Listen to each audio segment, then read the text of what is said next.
जसं आम्ही धाराशिवमधून इथं आलोय किंवा लातूरमधून इथं आलोय, तर असेच जवळपास 90% पालक पुण्यामध्ये आलेत. त्याच्या पाठीमागे मला वाटतं 2 कारणं आहेत. पहिलं कारण म्हणजे त्यांच्या हाताला रोजगार मिळावा, त्यांना नोकरी मिळावी, हे पहिलं कारण. आणि दुसरं कारण असं आहे की त्यांची मुलं, त्यांची पुढची पिढी जी आहे त्यांना चांगलं शिक्षण मिळावं आणि त्यांचं भविष्य, त्यांचं करिअर हे खूप चांगलं असावं.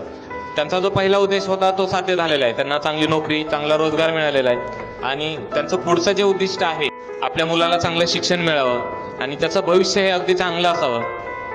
त्यांचं जे भविष्य आहे ते त्यांनी आमच्या हातात दिले, याच्याबद्दल मी त्यांचे खूप खूप आभार मानेन.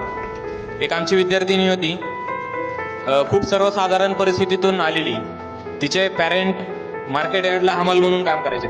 भारतीय विद्यापीठला तिने ऍडमिशन घेतलं होतं. 10वीला आपल्याकडेच होती, 11वी-12वीला सुद्धा आपल्याकडेच होती. ती नीट ॲस्पायरंट होती, तिला डॉक्टर व्हायचं होतं. परिस्थितीची पूर्ण जाणीव होती तिला की आपल्या आई वडील आपल्याला काय कष्टातून शिकवतात. आणि त्या मुलीनं भारतीय विद्यापीठ सारख्या नामांकित कॉलेजमधून 2nd रँक मिळवला. तिला सेंट्रल गव्हर्नमेंटची सर पुढच्या 5 वर्षाच्या शिक्षणासाठी 4 लाख रुपये स्कॉलरशिप मिळाली. आणि ती मुलगी आता सध्याला BAMS करत आहे. मला याच्यातून हेच सांगायचं आहे की फक्त मीच नाही तर यशस्वीमध्ये असणारा प्रत्येक शिक्षक त्याच तळमळीनं शिकवत असतो आणि विद्यार्थी घडवण्याचा प्रयत्न करत असतो.